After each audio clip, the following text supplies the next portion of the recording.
So, welcome back to Back Talk Teen. Sorry, we had a little convo about Lady Gaga's house. So right now we're joined with Terri Munro. She is the National Recruitment Manager for a program called BELL, which is a nonprofit organization which stands for Building Educated Leaders for Life. So we're going to talk to her, ask her a few questions on what that's all about. So Terri, what's your involvement in BELL? As you mentioned, I am the National Director of Recruitment for BELL. It's a nonprofit education company. We've been in business 17 years, and our role is to provide educational services in under-resourced communities. We're in Detroit, Baltimore, New York City, Boston,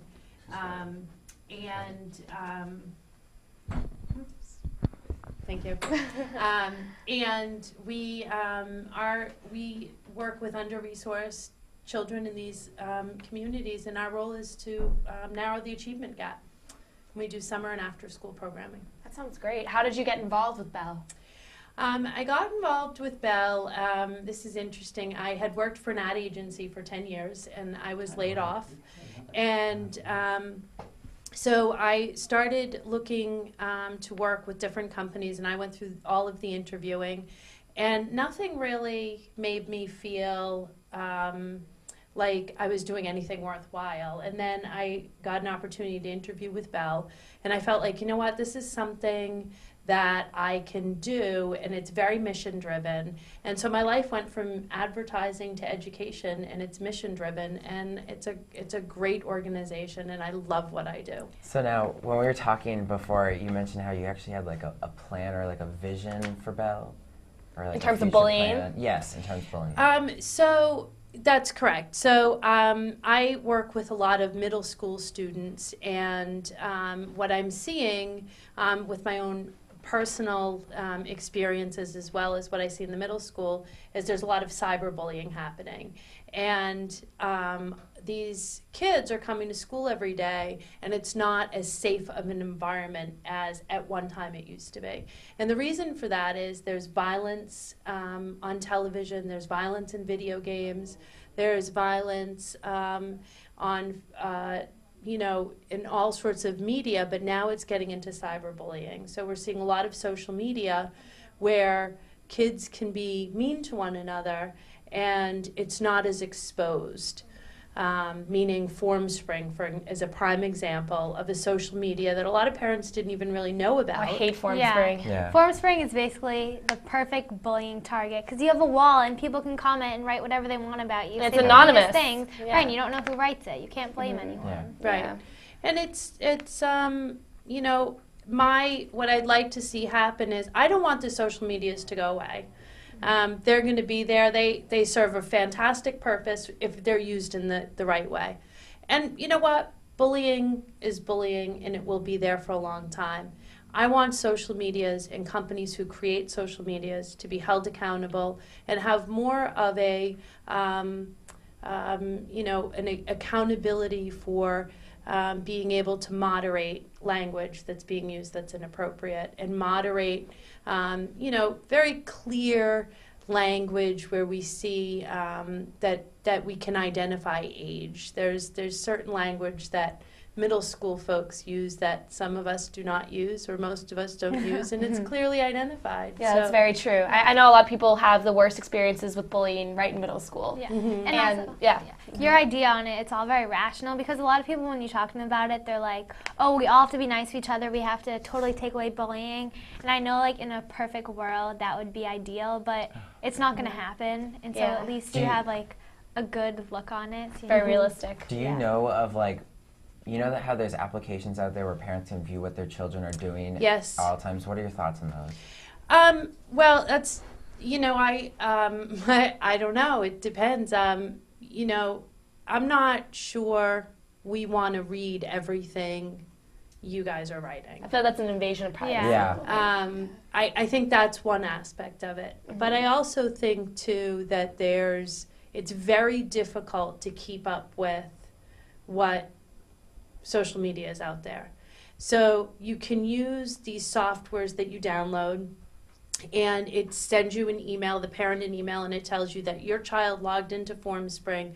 This is the username, this is the password. They logged into YouTube, this is the username, this is the password.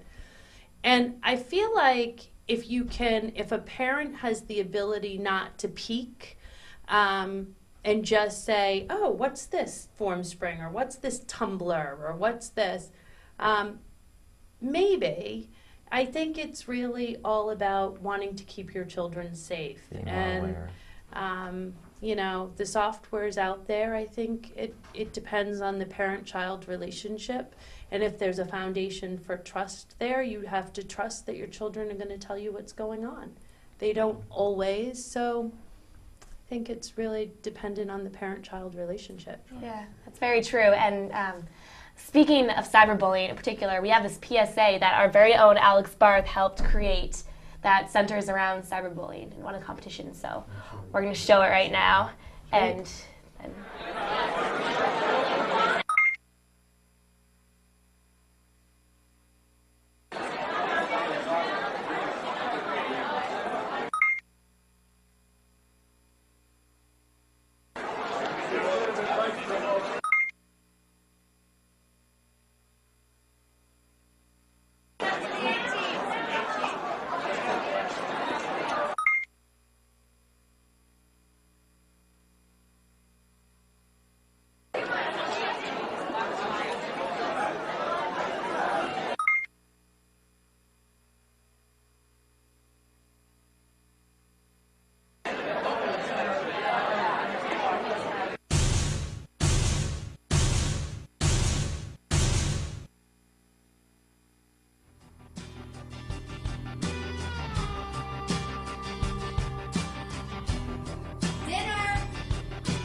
wow, so what are your reactions to that PSA?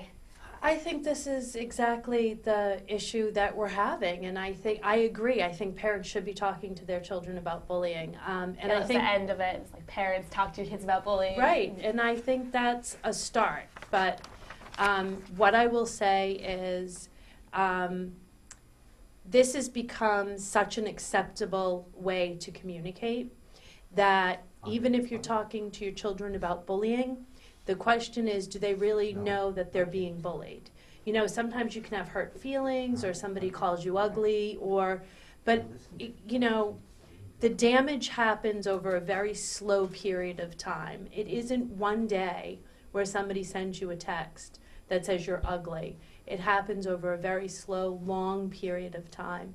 And I think it's a problem in our society. And you know what? If Facebook is able to pick up on keywords like ugly or fat or mean or, you know, any one of these other words, then maybe that's a start where they can, you know, flag that person as somebody to watch. What if it's just like a comment, like they're saying like, oh, that book was just so ugly, even though Book was but ugly. fine, that meal was just so disgusting, or something like that would mean. I agree. I think it's not a keyword. I think it's a phrase, and I think it's all about sort of watching it versus necessarily taking them down or blocking it. And I think again that's you know, we have a very long process ahead of us to have these social medias really start to understand the extent of it. It's interesting, Facebook had a keep your child safe from predators on Friday the 20th, I think they had. And I thought that was interesting because they term predators as sort of, you know, a big gruffy man that's going to sweep you, you know, and kidnap your child, when a predator could be your peer. So, you know, I think we have to sort of expand what our definition of predator is. The other hard thing is a lot of people use say mean comments sarcastically to their friends, and then other people might get it and think they're just being sarcastic or funny, and they don't understand that they're being picked on. Like, I've even seen that happen in school. Like, there'll be a group of people and someone will be making mean comments about someone, and the person just thinks they're joking on them, but really they think it's funny because they don't take it offensively. So a lot of times people don't understand that, like as you said, they're being bullied and what their people are saying is hurtful. I think the other challenge too is that, and you know, in the very early days of email, and even today when you communicate with people over email, you may say something and the tone is inferred. So, you know, somebody may get offensive, and I think it's. I know, I do that all the time. Yeah. I interpret things wrong sometimes. Yeah. Right. Yeah. Not good with sarcasm. Don't pick it up. Right, and I think so. I think that happens a lot in instant messaging and what have you. So I think that the takeaway is, you know, learning how to be more responsible with what you say. As an adult, I'm always thinking about an email that I write. Is this going to be interpreted offensively or somebody to think I'm sarcastic? So my rule of thumb is wait 24 hours before I send an email if I feel like it's a little stern or abrupt. But I think you're not going to wait 24 hours to send an instant message. I know that, but I think it's starting. I think it's also about starting to think about, what am I saying? Like, is this really appropriate? And the other thing is, you know, that once it's out there for life. So, you know, 25, 30 years from now, somebody could dig that up, and you may look back on it and say, geez, I don't remember writing that, but that wasn't very nice, or it wasn't very polite, or that type of thing. So I think you should really think about what you're saying before you put it in a text. Yeah. Thank you email. so much for coming. I can't wait to see the future of Belle. And now we actually have a performance by Greg Weintraub, and he's going to be performing Somewhere Over the Rainbow.